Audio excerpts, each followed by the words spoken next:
the start. So chapter 7 will focus on what we call the sampling distributions, and we'll consider two types: sample distribution of the mean and of the proportion.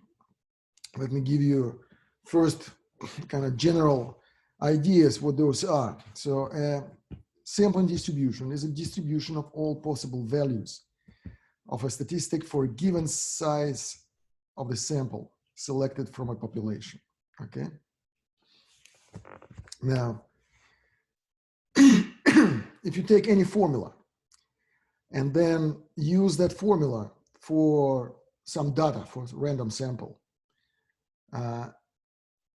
then what you get is a sampling distribution of that formula. So the data comes with some distribution, whatever that is.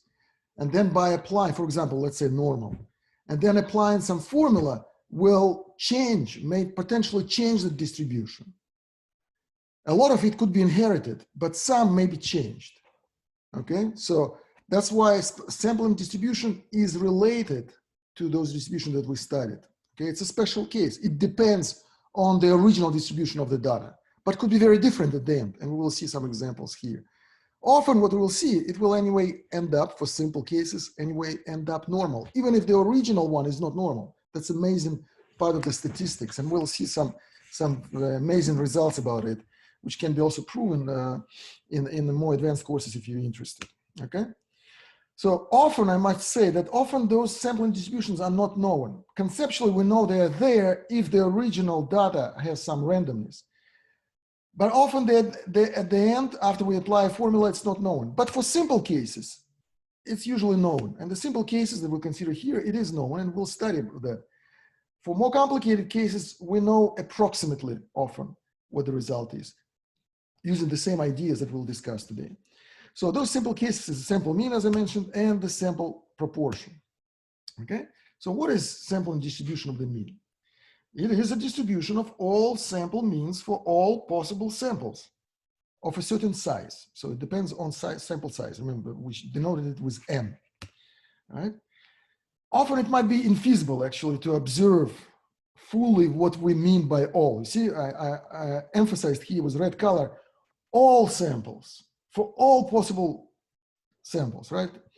All possible means, all possible values of the sample mean for all possible samples. So it could be impossible because to obtain it physically, because all may mean infinity. So we don't have time to compute all of them. But conceptually, we can still derive it. That's amazing, the amazing part of mathematics or result of mathematics, okay?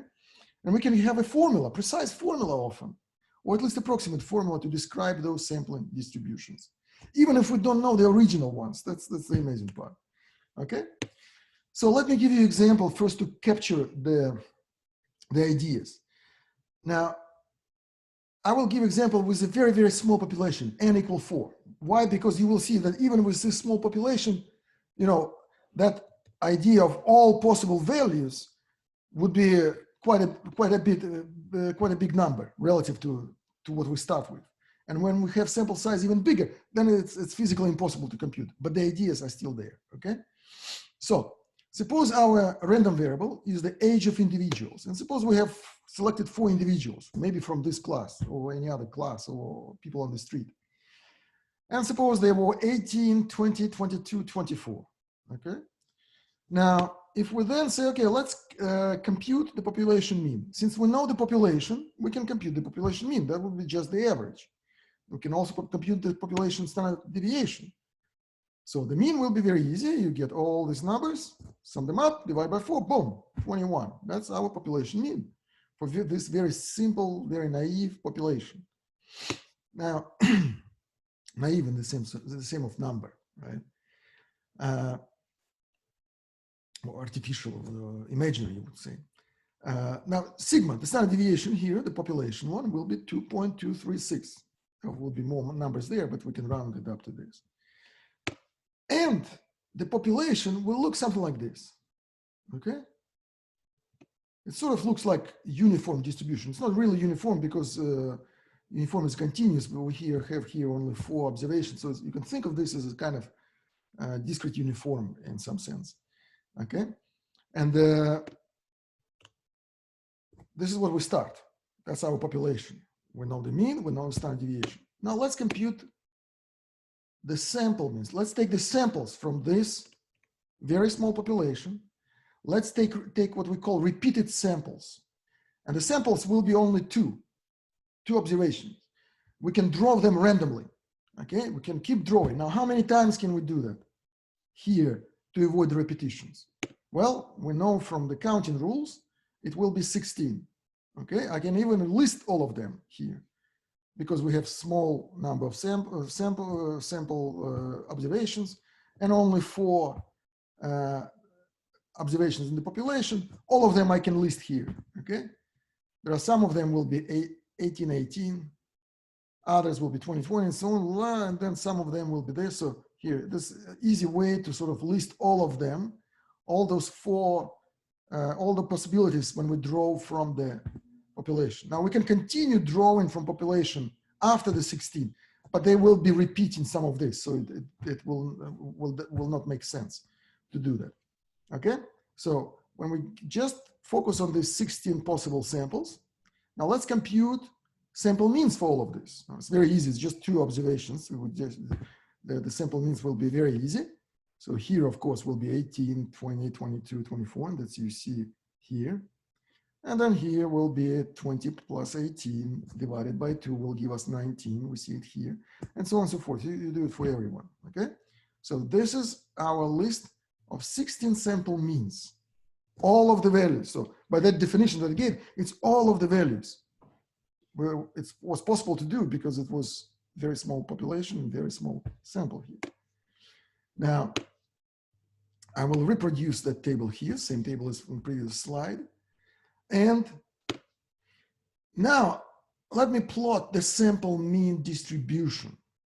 Okay, so what will be the sample mean distribution here? Well, we can see that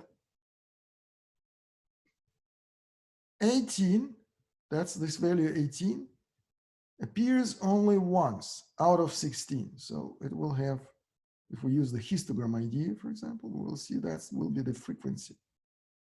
Okay. If we take the number 19, it's a bit more so because it appears twice, right? It appears twice out of 16 times. So it's a bit more. Then 20 appears 1, 2, 3. Okay. And then 21 is the most frequent. That's the mode, right? The 21 is the most frequent. And then again, the 22, 23, and so on and so it's decreasing. So you see an interesting thing. So by the way, your book gives, remember this notation, which is okay. It's not really correct, but it's okay. But I will try to keep up and use these figures are from the those that's supplied by the book, so I have to use it. But I usually try to be precise and use this definition: probability of x equal x bar. So in this particular case, it's probability of x bar equal to little x. Okay, little x being these values. Okay, now I will reproduce again this table on this slide, and let's compute the sample, the summary measures of the sampling distribution. That is, let's compute the expectation or the mean of the x bar. Okay, the mean of the x bar will be 21. Okay, which is, by the way, exactly as it was here, the true mean here, right? The sample standard deviation, okay, or what we call, we'll define later more precisely as the standard error, is 1.58. So if you check on that with that slide, it's smaller than what we have, what we had for the population. The mean is the same. The sample standard deviation of the average is smaller. That's quite interesting. Okay. So by the way, it's here I summarized them. So this is from one of the first slides, and this is what we just computed. And now if we recall the distribution that look kind of uniform or discrete uniform, we ended up at the end for the average. This was, remember, for the distribution for the observations, right? For the X, for the random variable. Well, this is for the X bar, for the average of those random variables. And now you see that this becomes different, very different from what we started. It looks now bell-shaped, it looks like normal, right? That's quite curious. And that's what scientists many, many years ago, hundreds years ago, noticed this interesting phenomenon that you start with something that is very abnormal and you end up for the average. The difference here, this is for regional random variables, and this is for the average of the observations from those random variables, now looking like normal. Amazing.